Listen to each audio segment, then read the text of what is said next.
Hello everyone, welcome back to my YouTube channel.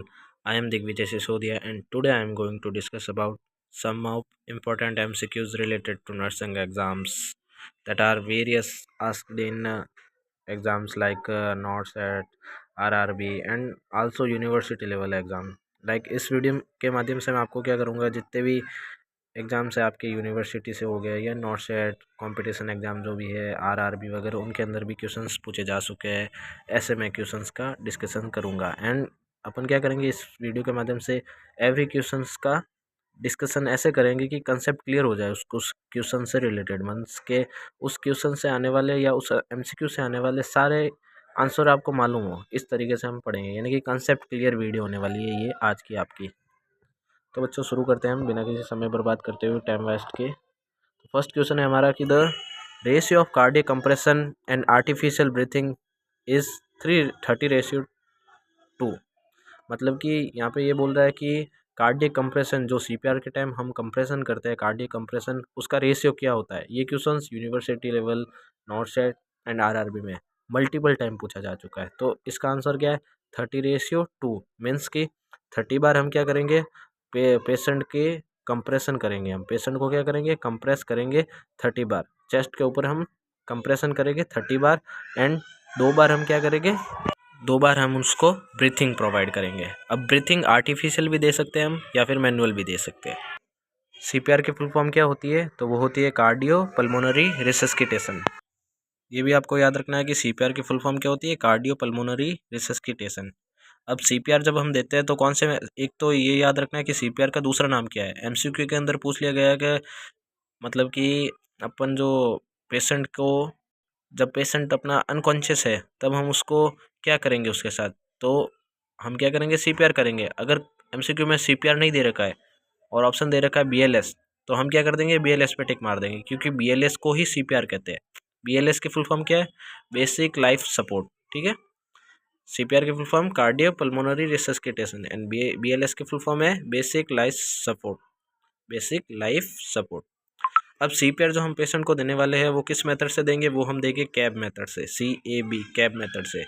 C for compression, A for airway, B for breathing. ठीक है यानी कि सबसे पहले हम क्या करेंगे पेशेंट को कंप्रेशन देंगे वो भी कितने 30 एंड फिर हम क्या करेंगे पेशेंट का एयरवे क्लीन करेंगे मतलब एयरवे को क्लियर करेंगे उसको जो थ्रस्ट मेथड वगैरह से देंगे हम मैनुअर से। फिर हम क्या करेंगे पेशेंट का ब्रीथिंग प्रोवाइड करेंगे पेशेंट को और ब्रीथिंग जो है वो हम आर्टिफिशियल भी प्रोवाइड कर सकते हैं या मैनुअल भी प्रोवाइड कर सकते हैं। मेनली हम ब्रीथिंग क्या करेंगे जो एम्बू बैग होता है AMBU एम्बू बैग उससे प्रोवाइड कराते हैं हम ब्रीथिंग। अब एक क्वेश्चन आता है कि जो पेशेंट के अंदर सीपीआर के टाइम हम पल्स चेक करते हैं तो वो पल्स कौन से चेक करते हैं तो डिफरेंट डिफरेंट एज ग्रुप के लिए डिफरेंट डिफरेंट पल्स चेक की जाती है। जैसे कि हमारे जो अडल्ट होते हैं ना अडल्ट के अंदर हम क्या करते हैं कैरोटिड पल्स चेक करते हैं। फिर आ जाते हैं अपने चाइल्ड चाइल्ड के अंदर हम क्या करते हैं फिमोरल पल्स चेक करते हैं। नेक्स्ट आ जाते हैं इन्फेंट इन्फेंट के अंदर हम क्या करते हैं ब्रेकियल पल्स चेक करते हैं। कैरोटिड पल्स जो कि हमारे नेक के पास होती है गर्दन के पास वो होती है हमारी कैरोटिड पल्स एंड जो फीमोरल पल्स होती है वो अपने जेनेटल ऑर्गन्स के जो सॉरी मतलब कि अपना लेग्स है ना लेग्स के सबसे ऊपर जो थाई वाला एरिया होता है ना जांग जिसको बोलते हैं उस साइड में अपनी फीमोरल पल्स पाई जाती है। यानी कि जस्ट अपने जेनेटल ऑर्गन के साइड में साइड की तरफ जो अपना पैर चिपका हुआ रहता है ना जेनेटल ऑर्गन से जो अटैच होता है नीचे की तरफ जस्ट वहाँ पे अपनी फीमोरल पल्स होती है। फिर आ जाती है अपनी ब्रेकियल पल्स जो कि इन्फेंट में देखी जाती है वो होती है अपने एंटीकोबॉइडल फोसा के पास यानी कि जस्ट अपने हाथों के जो एल शेप बनाते हैं एल्बो बोलते हैं ना एल्बो एल्बो के जस्ट ऊपर की साइड में जो एंटीकोबॉइडल फोसा होता है वहाँ पे अपनी ब्रेकियल पल्स प्रेजेंट रहती है। अब पल्स को मेज़र कब तक करना है तो अप टू 10 सेकंड तक हमको क्या करना है पल्स को मेज़र करना है। यानी कि 10 सेकंड तक हम पल्स को मेज़र करेंगे। अगर पल्स प्रेजेंट होगी तो हम क्या करेंगे सीपीआर नहीं करेंगे। अगर पल्स एब्सेंट होगी तो हम क्या करेंगे सीपीआर देंगे पेशेंट को। फिर नेक्स्ट देखते हैं हम कि रेशियो क्या रहता है सीपीआर का या कंप्रेशन का रेशियो क्या रहता है डिफरेंट डिफरेंट एज ग्रुप में। तो अडल्ट चाइल्ड एंड इन्फेंट तीनों में 30:2 ही रहता है। रेशियो 30:2। ये रेशियो कब रहता है जब रेस्क्यूअर कितने हो एक रेस्क्यूअर यानी कि सीपीआर देने वाला बंदा कितना हो एक। अगर सीपीआर देने वाले आदमी 2 हो या रेस्क्यूअर 2 हो तो क्या करना है हमको तो अडल्ट एंड जो अपने चाइल्ड है उनमें तो 30:2 ही रहेगी कंप्रेशन रेट, बट इन्फेंट के अंदर वो क्या होगी, डिक्रीज हो जाएगी। यानी कि अपना कंप्रेशन कितना देना है, 15, 15/2 मतलब कि 15:2, 2 रेस्क्यू होने पर क्या करेंगे हम, 15:2 कंप्रेशन देंगे उसको। नेक्स्ट आ जाता है अपना कि कंप्रेशन जब हम पेशेंट को देंगे तो कितने कंप्रेशन देंगे 1 मिनट में। तो 1 मिनट में अपन को लगभग 100 से 120 कंप्रेशन देने हैं। 120 बार, 100 से 120 बार पेशेंट की छाती को कंप्रेस करना है। फिर नेक्स्ट आ जाता है कि एयरवे को ओपन करना है हमको। कंप्रेशन देने के बाद हमको क्या करना है, एयरवे को ओपन करना है, पेशेंट के एयरवे को ओपन करना है। उसके बाद हम क्या करेंगे, उसको ब्रीथिंग देंगे। ब्रीथिंग अब हम कैसे देंगे, या तो माउथ टू माउथ देंगे या फिर हम आर्टिफिशियली एम्बू बैग से देंगे।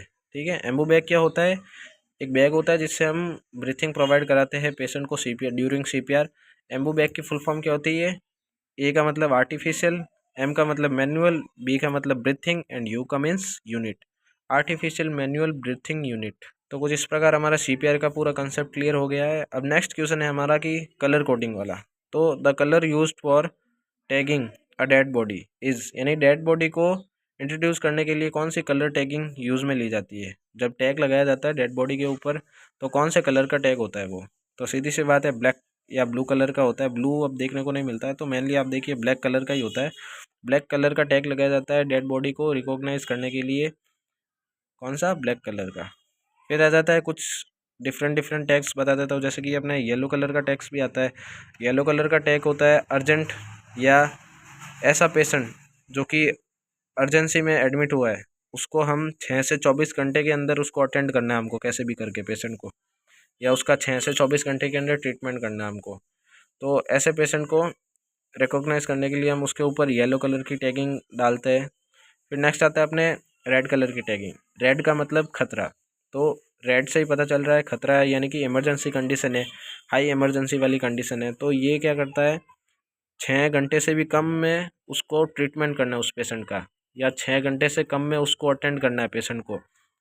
ऐसे पेशेंट को रिकॉग्नाइज करने के लिए हम रेड कलर की कलर कोडिंग का इस्तेमाल करते हैं। फिर लास्ट आ जाता है अपना ग्रीन। ग्रीन टैगिंग क्या डिफाइन करती है, ग्रीन कलर कोड, तो वो होता है एम्बुलेटरी। एम्बुलेटरी का मतलब होता है who can walk and move around, यानी कि ऐसा पेशेंट जो इजीली मूव कर सकता है अराउंड, या घूम फिर सकता है इजीली, कुल मिला के वो लगभग हेल्थी है। ऐसे पेशेंट को हम ग्रीन टैगिंग देते हैं, जिसे हम एम्बुलेटरी पेशेंट बोलते हैं। ओके, तो इस प्रकार से हमारा कलर कोडिंग वाला कंसेप्ट भी क्लियर हो गया है। फिर नेक्स्ट अब आ जाता है हमारा ये क्वेश्चन कि when you come across a person lying unresponsive on the road your first action should be to.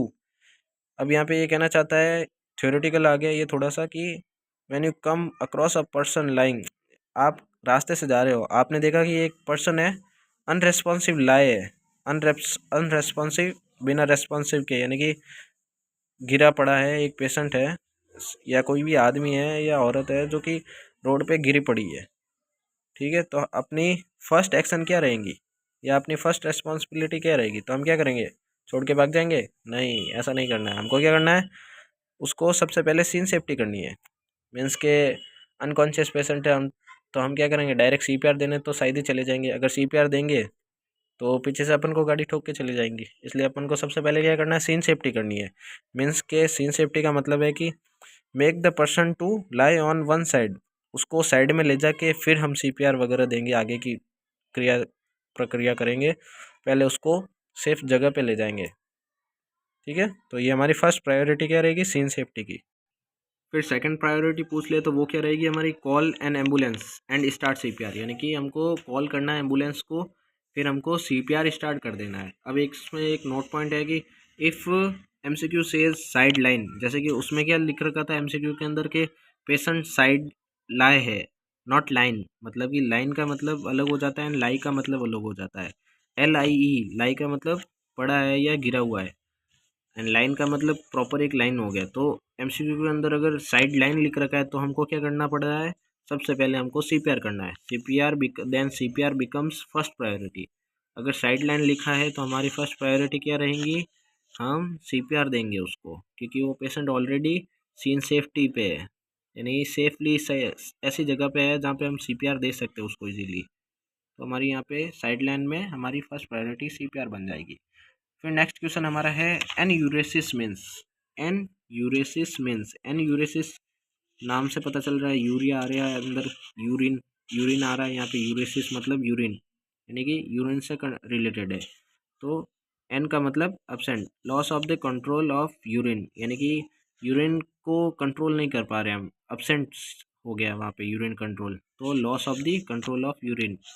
एनयूरेसिस का मतलब क्या होता है, नाइट में जब बच्चा सोता है 5 साल से छोटा बच्चा, तो उसको क्या रहता है, वो रात में सूसू कर लेता है अंदर, उसको बोलते हैं एनयूरेसिस। इसको हम बेड वेटिंग भी बोलते हैं। बेड वेटिंग इसलिए, बेड का मतलब तो बिस्तर एंड वेटिंग का मतलब गिल्ला। रात में बच्चा क्या कर देता है, बिस्तर को गिल्ला कर देता है, इसलिए इसको बोलते हैं बेड वेटिंग। ये मेनली 5 साल से छोटे बच्चों के अंदर देखी जाती है। इसका ट्रीटमेंट क्या होता है, तो सबसे पहला इसका फर्स्ट लाइन ट्रीटमेंट होता है अलार्म थेरेपी।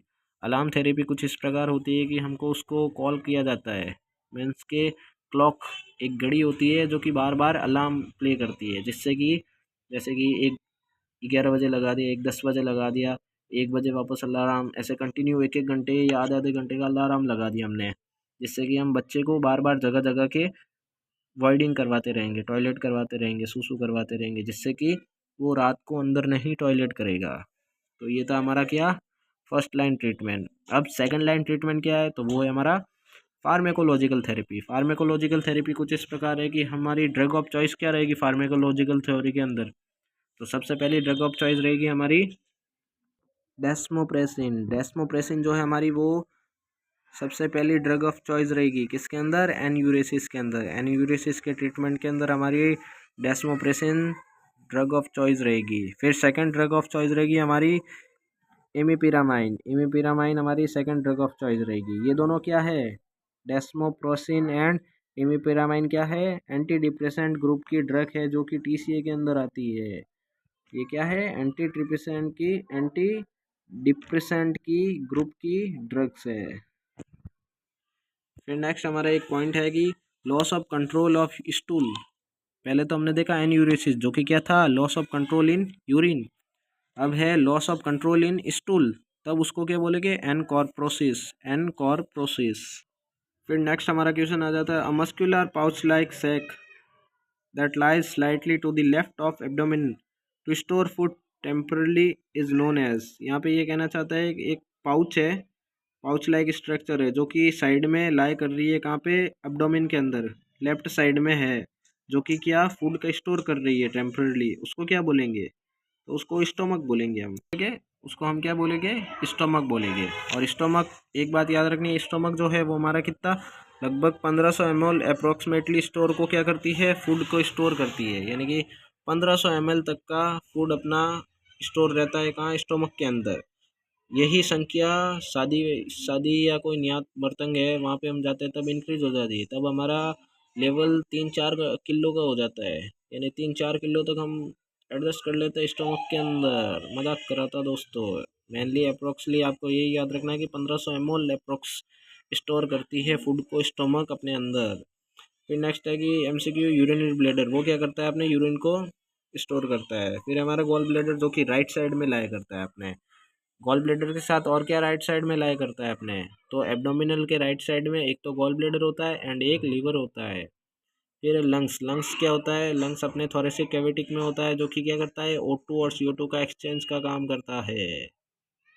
इसी के साथ हमारे 5 क्वेश्चंस समाप्त हुए। मिलते हैं नेक्स्ट वीडियो में बच्चों। थैंक यू, धन्यवाद। कमेंट करके बताना ये सीरीज़ कैसी लग रही है, इस सीरीज़ को कंटिन्यू करें या कैंसिल कर दे, जैसी आपकी मर्जी बच्चों।